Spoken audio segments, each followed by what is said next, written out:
If miracles are real, why did they only peak in ancient times?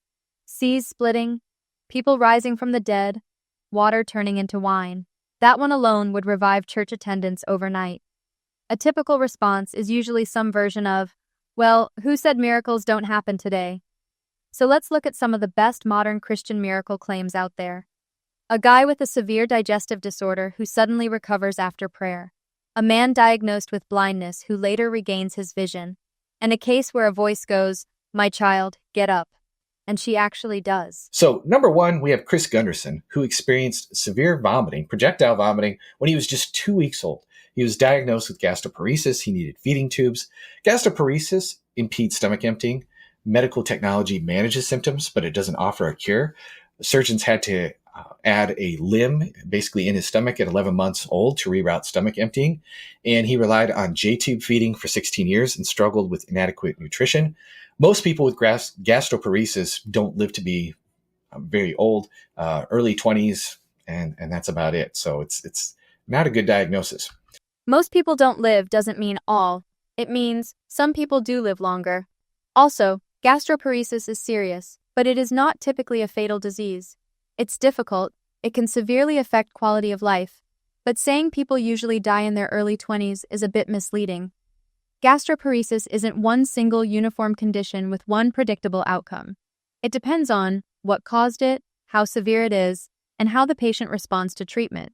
Some cases are long-term and stubborn. Some improve over time, and yes, some even resolve. So, framing this as a death sentence can be an overstatement. But what happened with Chris is he attended a Pentecostal church in Oregon. He actually heard a man giving a healing testimony, something that he himself experienced. And as he heard this testimony, he said he felt like an electric jolt in his stomach. And he, at the urging of his mother, went forward, asked for prayer, and he experienced pulsing and contraction sensations in his abdomen. He actually went home that night and ate his first oral meal. 0 complications. Nothing happened. That's a great story, but we have a small problem. Correlation is not causation. You wear your lucky shirt, your team wins, never washing that shirt again. What we actually need to know is, when was the last failed attempt to eat?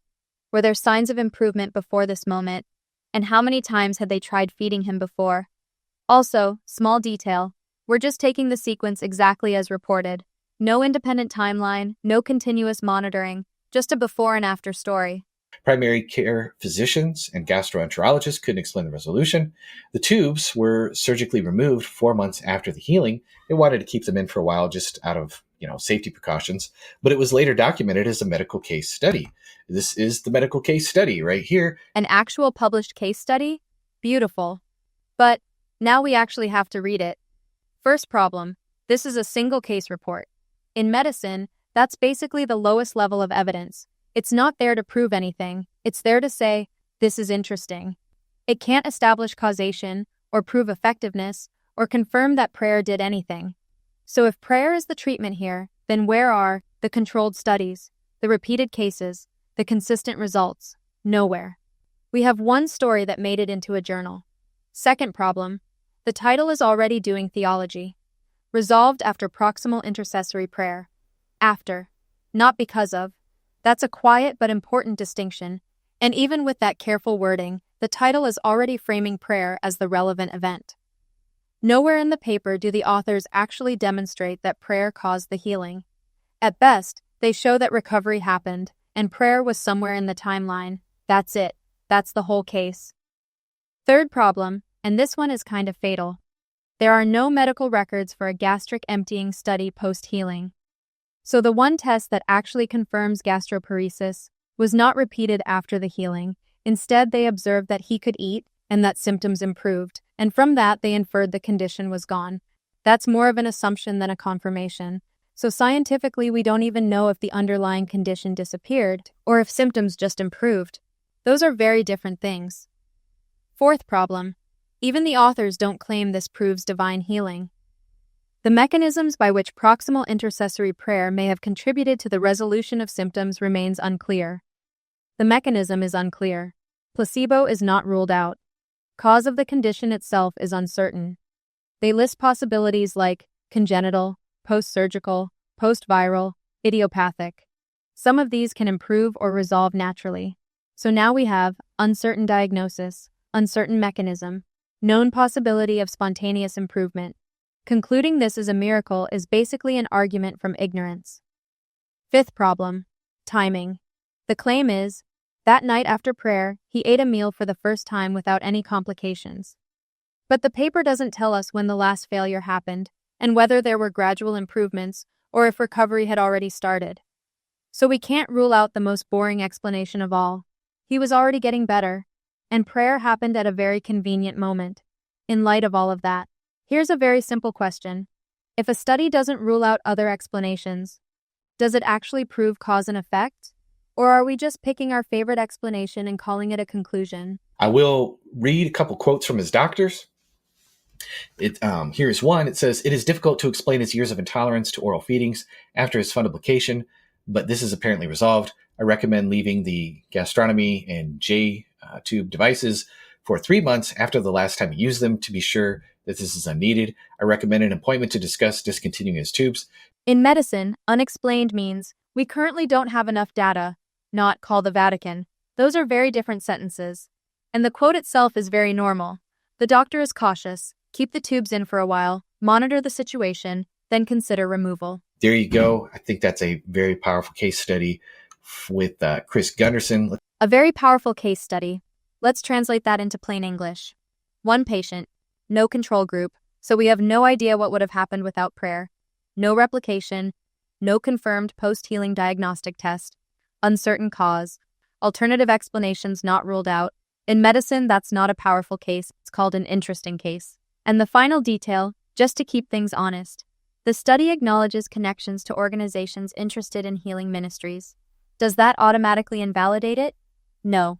But if your goal is to find evidence that prayer heals, you might be just a little more enthusiastic when something kind of looks like it fits. Which is why in science, we don't rely on one case.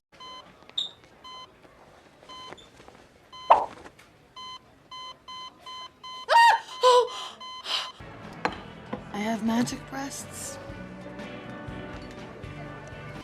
All right, we're through here. Somebody call it. Wait!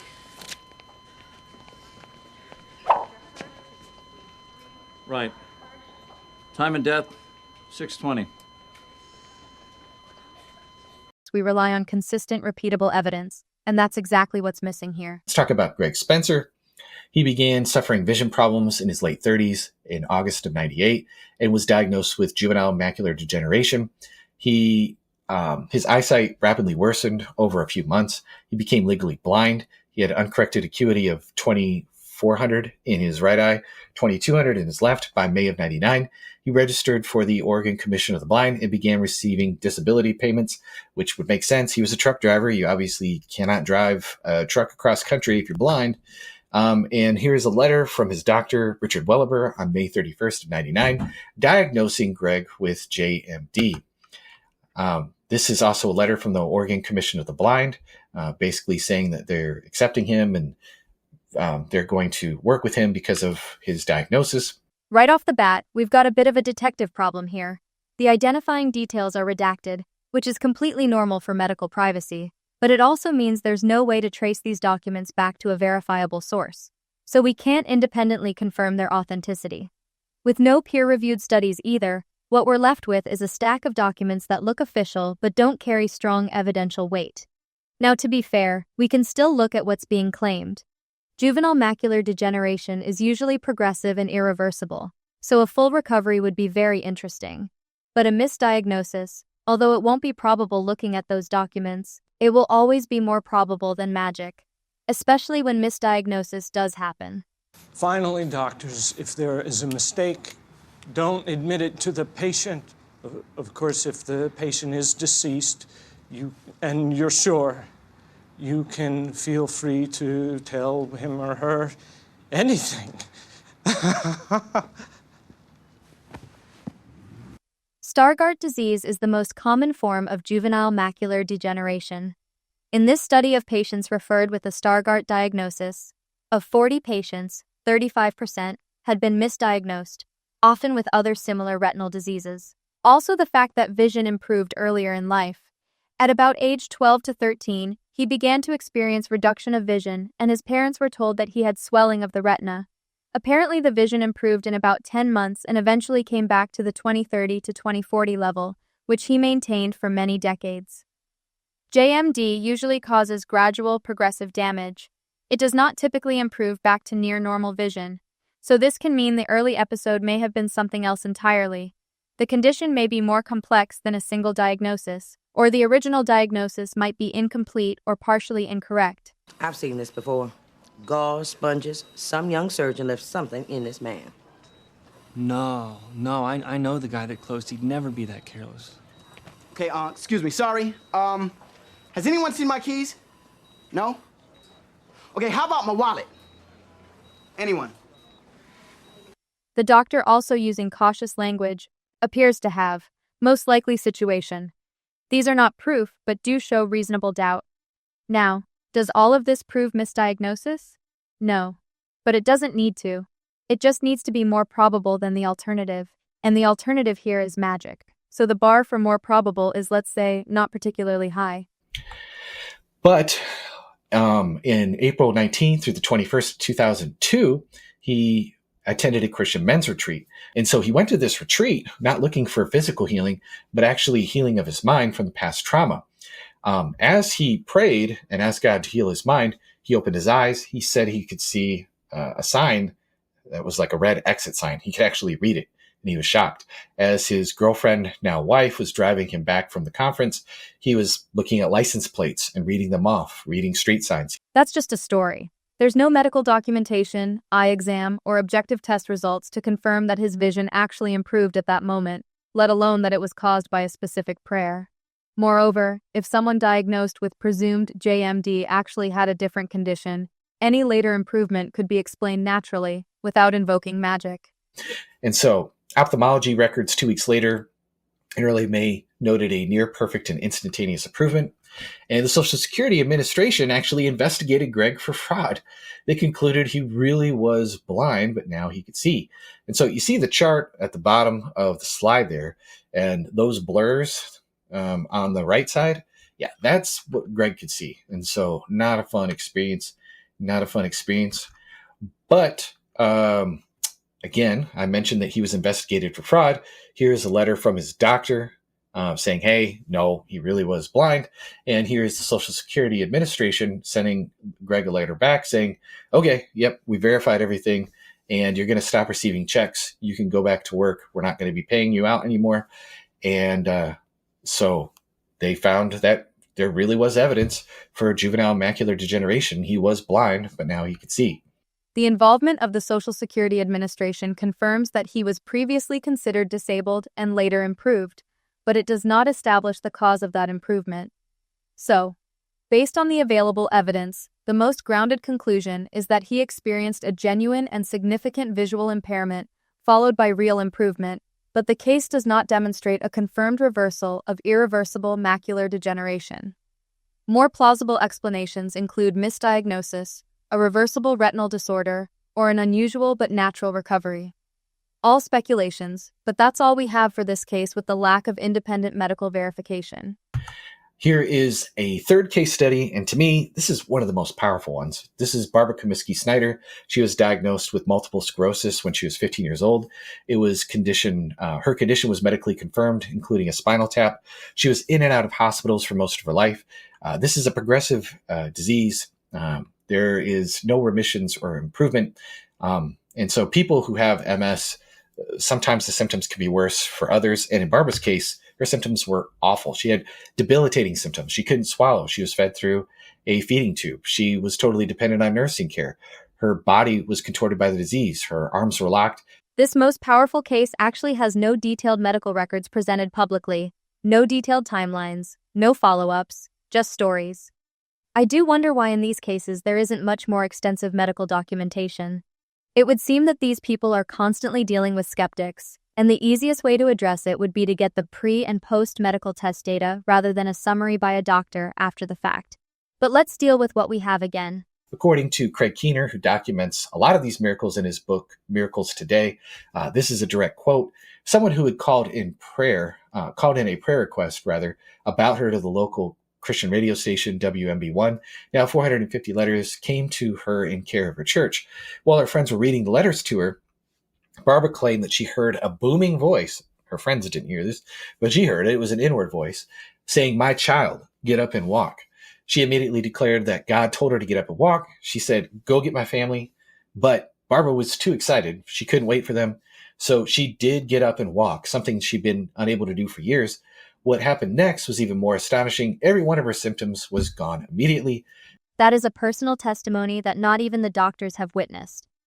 This is a blurry doctor report here, but I do have the transcription right here. It says, the patient is a 31-year-old white female who has recently had a complete healing of severe multiple sclerosis, which he had previously had for the past 16 years. The complete recovery occurred 2 weeks after an ileostomy, exploratory laparotomy on 5/14, at which time she was completely incapacitated with complete paralysis of the right diaphragm, 50% paralysis of the left diaphragm, tracheostomy tube in place, constant tracheostomy care, intermittent, almost complete blindness, with large scotomata, complete gastrointestinal paralysis, with prolapsing rectum corrected by surgery, but complete malfunction of the intestinal tract, necessitating the ileostomy, severe tremor of both severe tremor of both arms and hands, making personal care almost impossible, and complete inability to walk for the previous 2 years. The patient now has none of the findings of MS, is walking normally, the tracheostomy tube out, no pulmonary problems. She's anxious for her ileostomy and tracheostomy to be closed. For the patient's past medical history and systematic review, please see previous extensive charts. At the present time, the patient has no findings of MS and walks normally, speaks normally, is very happy, as is her family, over the obvious answer to prayer and the good hand of God in her life. That is Dr. Harold Adolph, Barbara's own physician. Over the obvious answer to prayer and the good hand of God in her life? Okay, so that's in the doctor's report, the official medical document, written by a physician. Now, I want to be fair to doctors who have personal beliefs. That's completely fine. Believe whatever you want outside the clinic. But when your medical report concludes with theological commentary, it does raise a small question about where science ends and faith begins. If there is just one chance in a million that this is true, it's worth believing. And so, this was actually published in the Chicago Tribune, a report on Barbara 2 years later. Well, that's interesting. Some doctors question the diagnosis. So the article itself admits the diagnosis is disputed and doctors offered an alternative explanation. Dr. Thomas Marshall, an internist at the clinic who was caring for Kamiski at the time of the change, said that her previous medical problems could have been the result of a psychosomatic condition known as hysterical conversion reaction, by which the mind plays havoc with the body. That refers to what we now call functional neurological disorder, and that changes the entire interpretation, because with FND, sudden recovery is rare, but documented especially in intense emotional or psychological contexts. Also, but, he conceded, whatever she had, it was a miraculous healing. Is a fascinating admission that they don't actually know what the disease was. And in the report, there are quotes from 3 medical doctors, including, again, Dr. Harold Adolph, who says this was completely unexpected. There is nothing I can explain on the basis of natural medicine. It was a miracle. Dr. Thomas Marshall, I have never witnessed anything like this before or since, and considered it a rare privilege to observe the hand of God performing a true miracle. Barb has gone on to live a normal life in every way. Dr. Don Edwards, he says there is no medical test to explain what has happened. There is no neurological trace of her problem. The proof is time. Well, the proof is that Barbara lived MS-free for 40 more years before recently passing away. Dr. Edwards saying there is no medical test to explain what has happened basically means, in medicine, we lack sufficient data or tools. Not that magic did it. Ironically, Dr. Marshall was the one who suggested FND as a possible natural explanation in the Chicago Tribune article, then called it miraculous here anyway. Maybe because he describes himself as a devoted Christian who is delighted to pray with any patients who wish, and has made missionary trips to Cuba, Zambia, and Mexico. I would hardly call his testimony an objective medical conclusion. And Dr. Harold Adolph, the one who signed off on the medical report with the good hand of God in her life, reportedly also said, both Barbara and I knew who had healed her, which is a remarkable thing for a physician to put on the record. Not that it makes him a liar, but because it tells you he already had his conclusion before any investigation. Regardless, these are quotes in a newspaper, not peer-reviewed analysis or full medical records. We don't need doctors expressing their personal theological interpretation. I have magic breasts. We need controlled clinical evidence. Here's a thought experiment. How would you feel if I presented you with a miraculous Quranic healing testified to by Dr. Ali Dawa and Dr. Ahmed Didat, who told you this was clearly the hand of Allah? Would that land hard? Would you be reconsidering your priors? Or would you say, that's interesting, but I'd want independent verification, full medical records, and peer-reviewed documentation before drawing any conclusions? So, what's the most likely explanation? Based on everything, the strongest natural explanation is functional neurological disorder or misdiagnosis. It fits because it explains extreme symptoms, reversibility, and it explains sudden recovery. Also, it matches what one doctor suggested. In conclusion, I would say that I've been looking for independent investigation on those cases, but all I can find are apologetic results. These cases are not ignored because they're too strong. They're ignored because they're not well documented enough to study. To seriously investigate a medical miracle, you need full medical records, before and after data, independent access. Really think you're making a big mistake. You see, the most destructive thing about Yawn. You see, I say yawn because when I actually yawn, you don't get it. See you in hell.